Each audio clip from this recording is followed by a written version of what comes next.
काली राखी शिवायर प्रथम राखी ता माँ रूपाली राखी तैयारी करुला ता झील शिवाय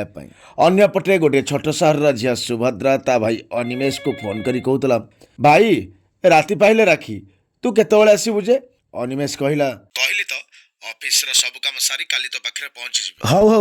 जल्दी आसबु सान भणी सुभद्रा को सरप्राइज देवा पई से दिन राति रे गांव को बाहरी पड़िला अनिमेष बाइक धरी भौणी पाई नुआ ड्रेस ता पसंदर नीला रंगर चूड़ी मिठा किछि भी भूली नथिला किंतु अन्य मनस कही भूली जाइथिला आगरे आसुथुवा ट्रक को देखिबाकू आउ तापरे घरे पहुंचवा जगह पहुंची जाइथिला हॉस्पिटल रे राखी दिन सकाल सकाल हॉस्पिटल रो खबर पाई भौणी सुभद्रा पहुंची जाइथिला सुभद्रा को देखि भाई अनिमेष कहला तोरे भाईर कौनसी हक नहीं राखी पिंधिबार आखिर दीधार लुह सहित कांदी कांदी साण भौणी सुभद्रा कहला एमिति काहेकि कहछु भाई